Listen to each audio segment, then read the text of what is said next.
그러면 지금부터 본격적으로 시작을 할 테고요. 네. 저희 인사 한번 나눌까요? 네. 오랜만에 뵙네요. 안녕하세요. 안녕하세요. 네.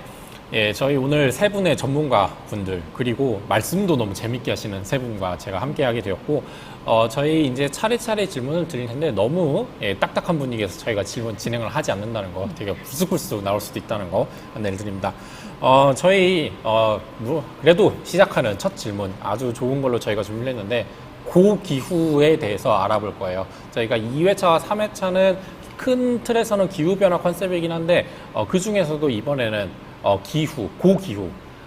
우리가 저번에 반기성 센터장님과 함께 했을 때 기후랑 날씨랑 어떻게 다른가에 대해서 설명을 드렸는데, 그럼 기후 중에서도 고기후는 좀 어떤 걸 의미하는지 이거부터 저희가 조금 알아보면서 시작을 하도록 하겠습니다. 그래서 저희 고기후에 대한 질문은 제가 저희 바로 옆에 계신 저희 이상원 박사님께 한번 여쭤보도록 할게요. 예. 예, 이미 기후와 기상이라는 정의는 지난번에 이미 했다 하니까 건너뛰고요. 보통 저희들이 기후라 하면 기상의 한 30년 자료를 평년한 걸 보통 이제 기후라고 합니다. 그러다 보니까 고기후라고 하면 당연히 옛 고자를 써서 한자로 옛 고자를 써서 과거의 그런 다시 말씀드리면 과거 한 지질시대 동안에 시간을 과정을 거치면서 기후가 어떻게 변화하였는가를 추적하고 복원하는 것이 보통 저희들이 하는 고기후가 되겠습니다. 근데 고기후라 하면 일반적으로 이제 자연 상태에서의 그 변화가 이루어지겠는데, 보통 보면 뭐가 문제가 발생하려면 원인이 있어야 되지 않겠습니까? 그래서 원인 같은 경우 주로 어떤 예를 들면 지구는 현재와 같은 판이 여러 개의 판이 있지만, 과거에는 판이 하나에 붙었을 때도 있었고 떨어졌다가 다시 붙었다 하는 그런 활동을 계속 반복해 왔었습니다.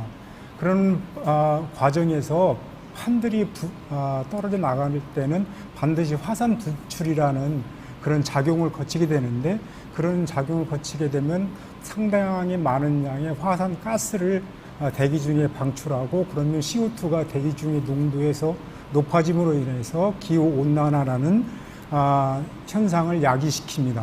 그래서 예를 들어서 이런 것이 대표적인 예가 생물과 연계시키자면은, 우리 지구상에선 5번에 걸친 대량 멸종이 있었는데, 고생대에 3번 있었고 중생대에 2번 발생했는데, 이건 주로 이제 대륙이 이동하면서 발생하는 거대한 화산과 일부 이제 소행성의 충돌로 인해서 대기 중에 어떤 먼지라든지 아니면 이산화탄소 같은 것들이 농도가 높아짐으로 해서 기후변화를 야기시켰던 거고요.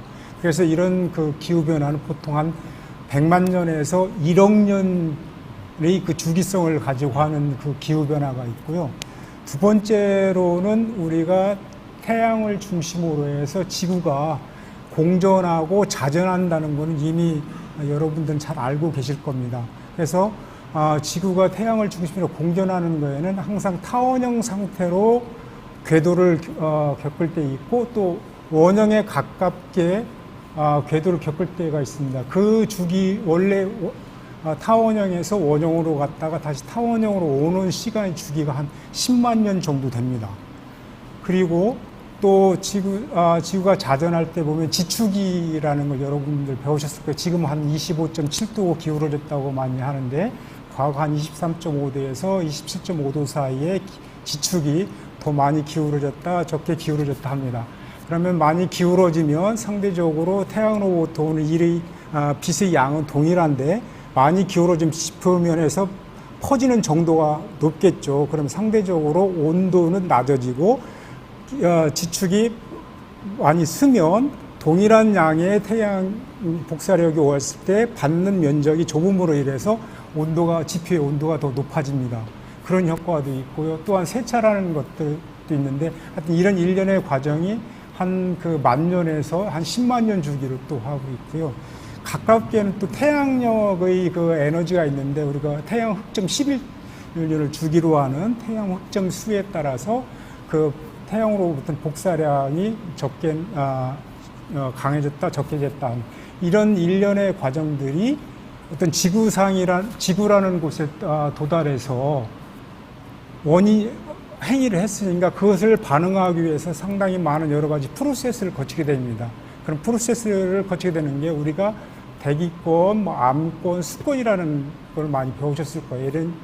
이런 권들이 서로 유기적인 관계를 가지고 반응을 하면서 결과적으로는 어떤 형태가 나오냐면 대기가 더 추웠다든지 더 더웠다든지 아니면 또 지표면에서는 빙하가 확장이 됐다든지 축소가 됐다든지 아니면 그 숲 같은 경우, 산림 같은 경우는 아열대로 됐다든지 아니면 뭐 온대로 바뀌었다든지 뭐 이런 식으로 바뀌고요. 또 해양에서는 온도의, 수온의 변화가 있고 또 산성화에 따른 그런 다양한 지표 변화가 발생하는데 그런 연구를 보통 기후 변화라고 일컫습니다. 예, 그래서 대표적으로는 이제 우리가 가장 가깝게는 역사 시대 때 보통 중세 온단기라는 시기가 있었는데요. 그때 한 고려 시대 말 정도에 아마 속할 겁니다. 그래서 950년에서 1250년 동안에 지금보다도 한 1도에서 1.5도가 더 더웠던 시기가 있는데요. 대표적으로 이제 그린란드라는 이름이 유래된 것은 그 당시에 유럽에 살았던 분들이 지구가 온난화가 되니까 그린란드에 얼었던 그 빙하들이 주변부에 이렇게 녹았어요. 녹다 보니까 지표가 노출되고 그 저지대에 풀들이 쫙 살아서 초지대가 쫙 발견했다 해서 그린란드라는 이름도 유래됐고요. 그다음에 그 한 100년 이후에 또 소빙기라는 또 기가 한 500년 동안 있었는데 그때는 한 조선시대를 여러분들이 생각하시면 될 것 같습니다. 그때 보면 되게 유럽에는 대기근도 있었고 흑사병이라든 것도 있었고 그런 것들이 하여튼 대표적인 하나의 예가 되겠습니다. 그게 하나의 그 자연 상태에서 벌어졌던 고기후라고 이해를 하시면 될 것 같습니다. 너무 길었는가요? 아니요. 죄송합니다. 예. 저희가 왜 고기후라고 하는지 일단은 간략하게 알아볼 수 있었고 단위가 다르네요. 뭐 네, 1년 100년도 아니고 만년에서 뭐 막 천만 이 정도로 가는데 그 정도로 이제 오래된 그 변화 그다음에 아주 예전 이야기인데 그 얘기를 오늘 저희가 조금 더 나눠보도록 하겠습니다. 물론 너무 오래됐기 때문에 저희가 잘 모르는 부분도 있겠지만 현재 있는 과학자분들께서 어떻게 이제 연구를 하고 계신지도 함께 알아보면 될 것 같아요. 그러면 저희가 옛날 세대 하면은 일단은 되게 간략하게 조금 나눠보는 게 고생대, 중생대, 신생대 이렇게 나눠보는데 혹시 요거를 좀 어떻게 구분하고 대략적으로 특징이 있다면 저희가 어떻게 인식을 하면 되는지 혹시 이지우 작가님은 요로 설명이 가능하실까요? 예.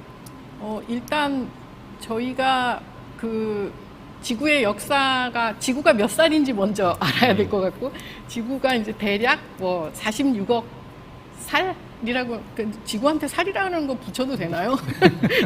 46억 년 정도 된다고 이제 보면 처음에는 사실은 지구가 처음 태어났을 때는 태양도 지금만큼 밝지 않았어요. 지금보다 한 30% 정도 이렇게 어두웠었거든요.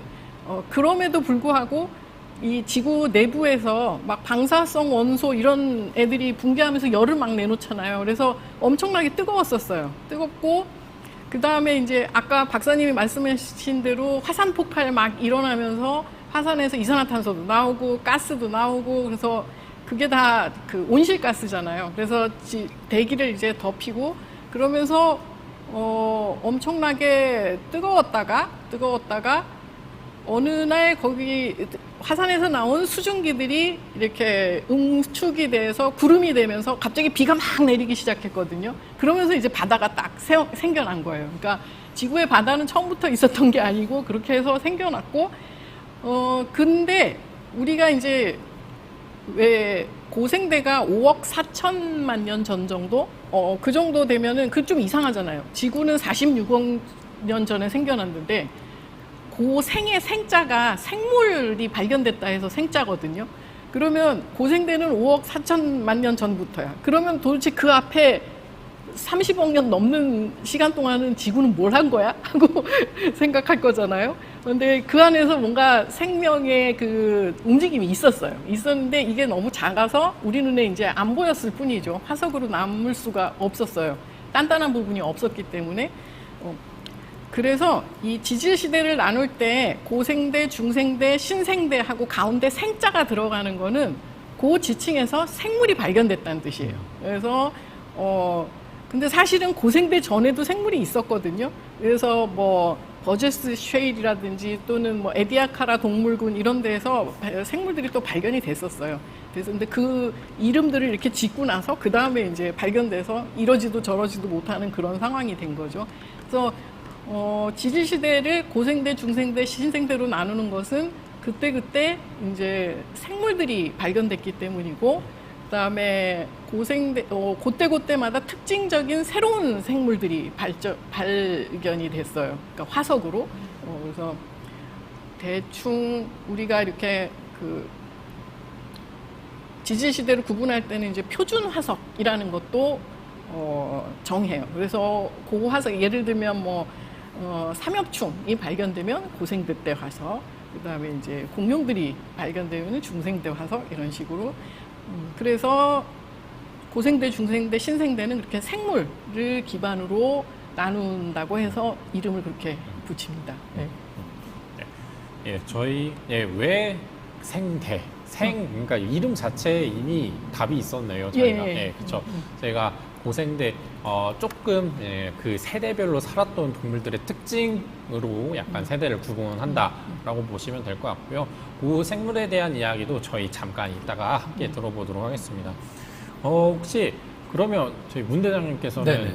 다녀오셨던 곳 중에 네. 좀 요런 시대 가장 오래됐던 곳은 혹시 어디였을까요? 역사적으로? 네. 일단 저는 이제 지구의 탐험가다 보니까 이제 많은 과학자들하고 이제 지구의 여러 곳들을 다니면서 이제 여러 가지 화석들도 보고 이제 그런 발견들을 좀 했는데, 사실 제가 이제 가장 오래된 어떤 뭐 생명체 화석 증거라고 치면은 그 호주 사막에서 거의 뭐 35억 년 전에 살았던 그런 미생물, 네, 스트로마톨라이트 화석이라고 흔히 부르는데요. 제가 거기서 그 수집해온 화석이 지금 그 이상호 박사님이 근무하시는 지질자원연구원 박물관에 지금 전시가 되어 있으니까 그것도 보시면 될 것 같고요. 그리고 이렇게 뭐 이렇게 중생대에 살았던 뭐 공룡 화석, 네, 발굴하러 또 이렇게 몽골 고비상으로 갔었고, 그리고 이제 뭐 빙하도 보고 이랬었는데, 사실 제가 이제 이렇게 과학자들하고 탐험을 다니면서 그런 화석들을 처음 봤을 때는 사실 이게 기후와 관련됐다라고는 좀 생각을 못 했던 것 같아요. 그냥 형태적으로 뭔가 낯설고 처음 보는, 네, 그리고 이런 것들을 통해서 이렇게 오래전에 이런 생물체들이 지구에 살아왔구나, 이제 그 정도로만 좀 생각을 했는데, 오늘 또 주제가 또 고기후고, 또 이제 오기 전에 또 이 박사님께서 이제 어떤 연구를 하시는지 제가 좀 공부를 하고 이렇게 하고 보니까 정말 이 오래전에 살았던 이 생물체들의 이 화석을 통해서 우리가 또 과거의 또 지구의 뭐 날씨, 기후, 뭐 기온 이런 것들까지도 좀 알 수가 있구나라는 생각이 들어서 오늘 좀 이상원 박사님께 궁금한 것도 많이 있고요. 네, 그리고 이제 무엇보다 지금 제가 오랜만에 진짜 이 과학관에 왔는데 이 자연사관을 꼭 보고 싶었어요. 네, 딱 보면은 정말 그 지구의 역사가 다 담겨 있는 이 공간인데 정말 빨리 코로나가 좀 끝나서 우리 많은 아이들이 여기에 와서 이 역동적인 지구의 어떤 숨결을 느꼈으면 좋겠다라는 생각을 했습니다. 네. 근데 이거 여담인데 여기 그 스트로마톨라이트 보러 갈 때 저도 같이 갔어요. 맞습니다. 둘이만 갔다는 소리가 아니라 네. 여럿이 같이. 동기시군요. 네, 저희 스트로마톨라이트 탐험 대원이세요. 이런 인연이 저희가 또 네. 있었다는 거. 그리고 거기서 발견된 그런 화석들이 또 지질자원 네. 연구했다는 거. 네. 예, 저희가 그거 함께 보시면 될 것 같고, 나중에 이제 중간중간 전체 샷이 잡히거나 할 텐데 이 뒤에 진짜 어마어마해요. 저희가 진짜 TV에서만 보던 것들이 여기에 있고, 네. 진짜 생동감 있게 구현이 되어 있으니까 여러분들 나중에 기회 되시면 꼭 자연사관 오시는 거 추천드립니다. 그리고 저희가 고기후에 대해서 제가 얘기가 좀 궁금했던 게, 그 시대에 뭐가 살았냐라고 하면은 동물 화석 어떻게든 이렇게 나온 거 보면 될 것 같고, 그때 무슨 건물이 있었냐라고 하면은 뭐 유적이 있다든지, 아니면 발굴해서 뭐 그 건축물이 나왔다든지, 이렇게, 아니면 뭐 그때 쓰던 물건들이 나왔다든지 할 텐데, 아까 얼핏 나왔지만 그럼 그 당시에 날씨는 어떻게 아냐? 날씨가 어떻게 이렇게 구현이 된 것도 아닌데, 그럼 이제 날씨를 역으로 저희가 어떻게 그 당시 날씨 기후가 어땠는지도 어떻게 연구를 하는지가 굉장히 궁금해요. 그래서 아까 이상원 박사님이 처음에 간략하게 이제 그 당시 환경에 대해 설명해 드렸는데, 좀 본격적으로 그러면 네. 고기후를 어떻게 이제 그 당시 거를 추측을 하고 이렇게 연구를 하시는지도 한번 설명을 부탁드릴게요. 이제 상당히 흥미로운 부분인데요. 이제 때로는 저희들이 과거 기후 변화의 를 기록하고 있는 뭐 암석이라든지 일단 그 퇴적암을 저희들이 시료로 채취를 합니다. 보통 통상적으로 시료를 채취하기 전에 어떤 연대를 지질 연대는 그 암석이 몇 살을 먹었는지 그거는 이미 정보를 알고 있고요. 그래서 그 속에서 기록된 다양한 종류의 저희들이 이제 프록시라고도 하는데 일반 좀 풀어서 하면 기후 변화에 대한 기록자라고도 저희들은 좀 풀어서 말을 합니다. 예를 들면 그 퇴적암이라든지 퇴적물 속에서 저는 이제 꽃가루 화석을 하는데요. 꽃가루 화석을 뽑아내면 기후가 변하면 기후 변화를 통해서 적응한다든지 아니면 거기에서 도저히 적응할 수 없으면 다른 쪽으로 이동하는데 식물들이 이렇게 이동을 하지 않습니까?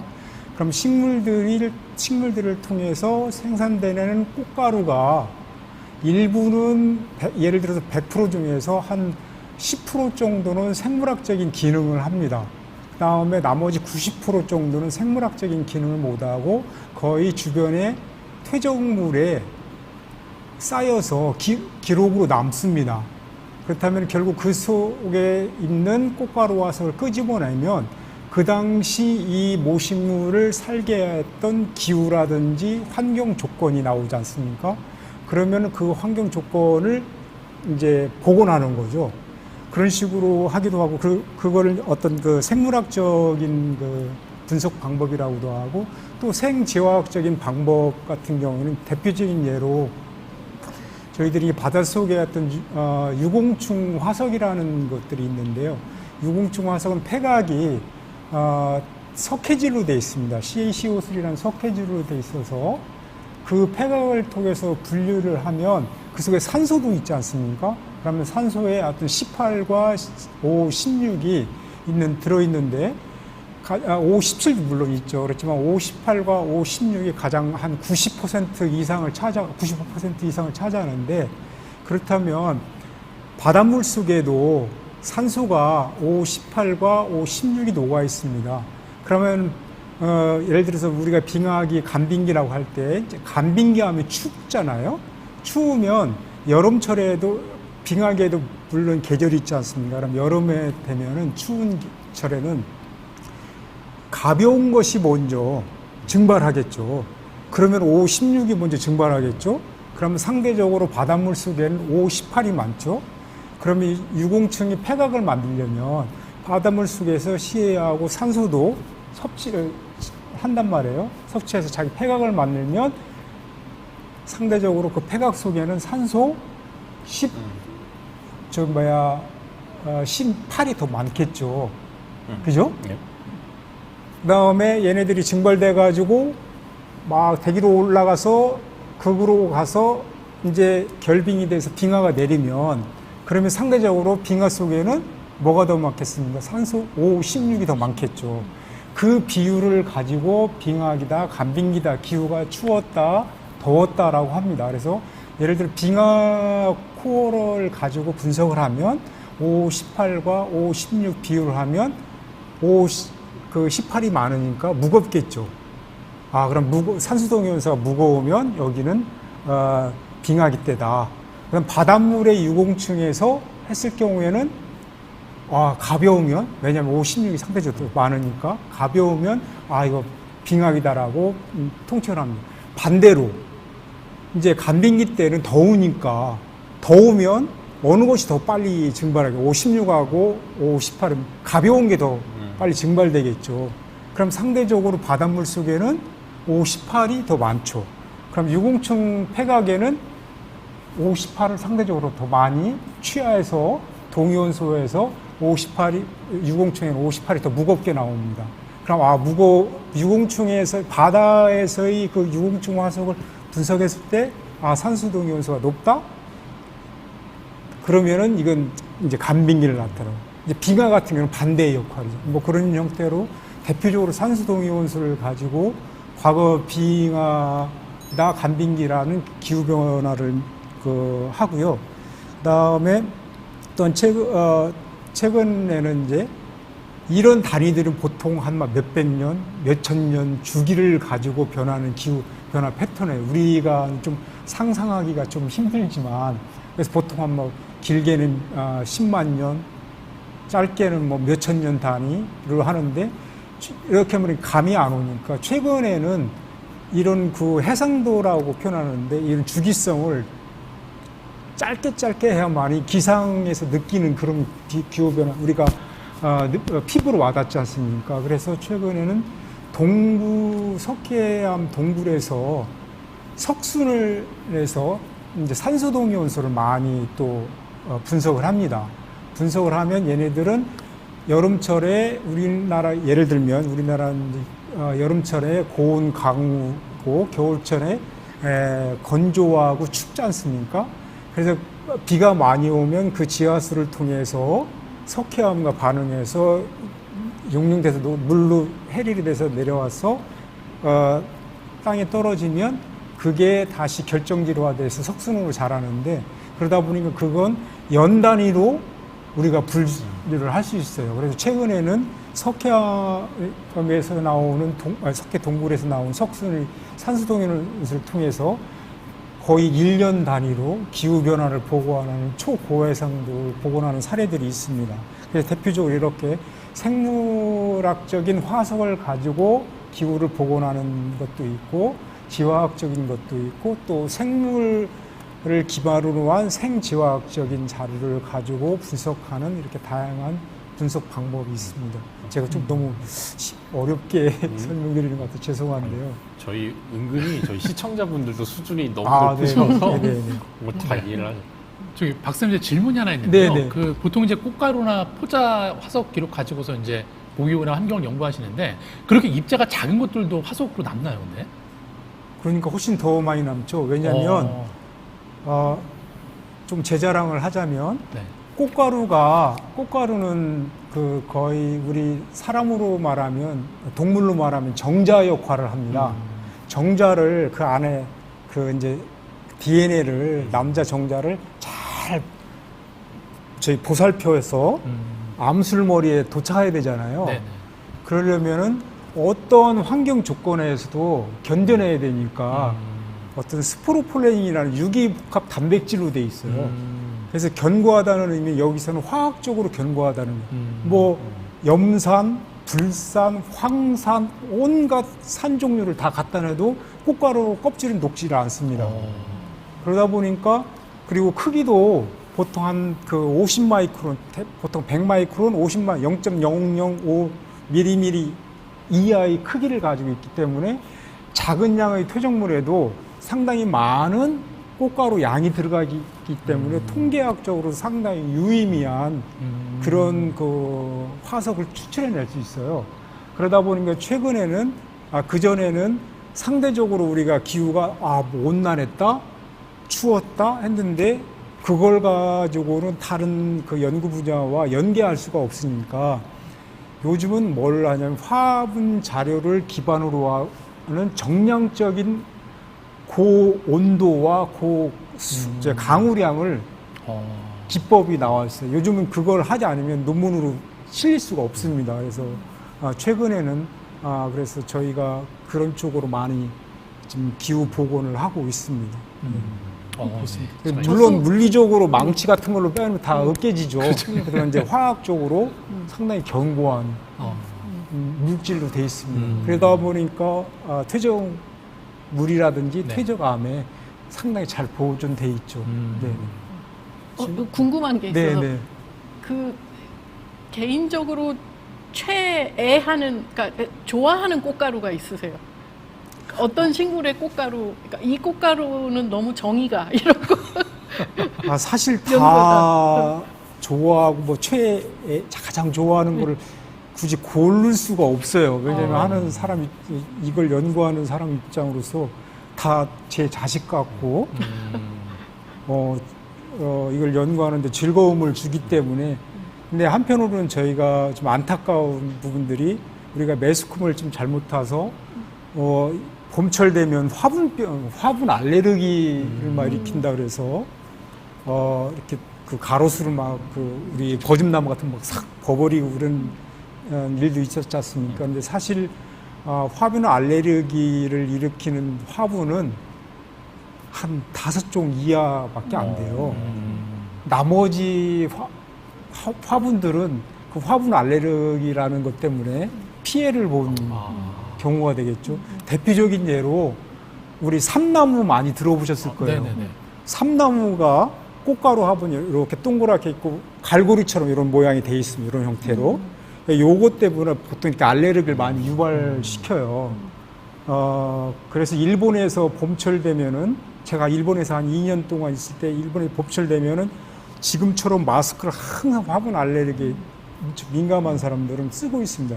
왜냐하면 주로 삼나무 꽃가루에서 나오는 것 때문에 그 화분 알레르기가 발생하거든요.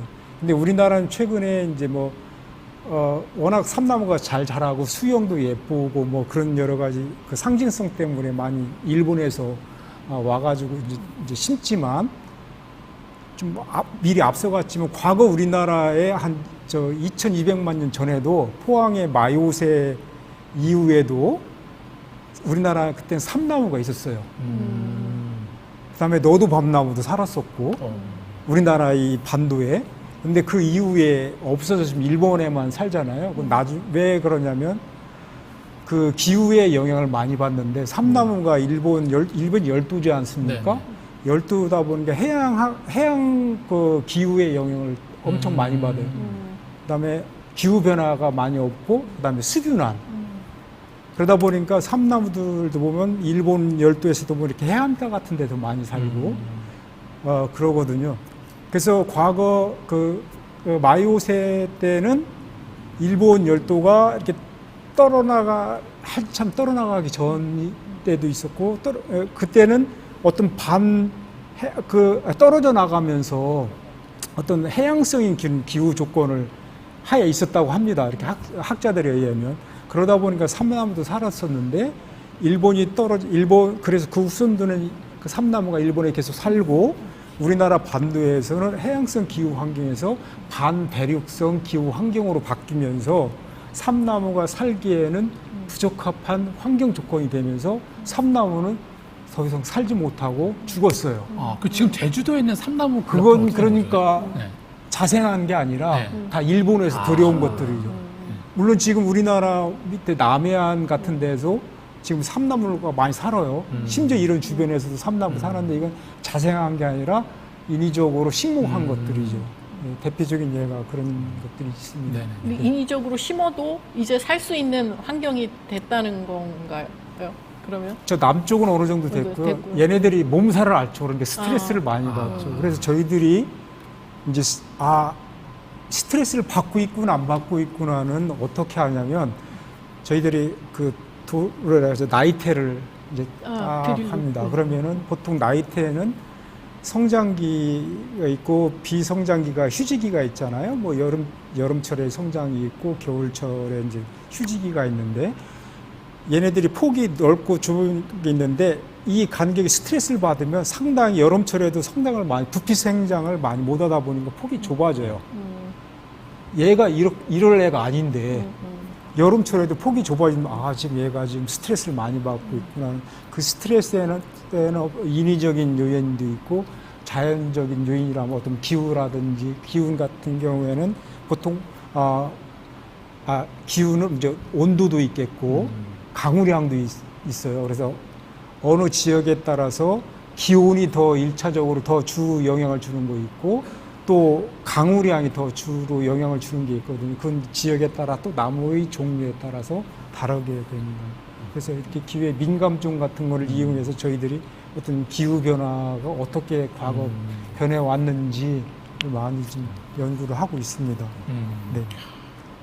네, 저희가 그 생물, 그러니까 아까 말씀드렸지만 기후를 이제 어떻게 그 당시 기후에 대해서 어떻게 연구하느냐도 들어볼 수 있었고 또 꽃가루 얘기도 저희가 되게 흥미롭게 들었어요. 그래서 아마 이거 들으시는 분들은 처음에는 꽃가루가 화학적으로 너무 강하니까 그래 저러니까 꽃가루 알러지도 있고 잘 청소도 안 되고 봄에 난리지 하는데 또 얘기를 들어보면 실제로 그 중에서 그 많은 꽃가루 중에 한 5종 정도만 우리가 이제 그러니까 건강적으로 알러지 네, 네, 반응을 그렇습니다. 유발하는 거 요거 2가지 저희 상식도 함께 알아가는 기회였던 것 같습니다.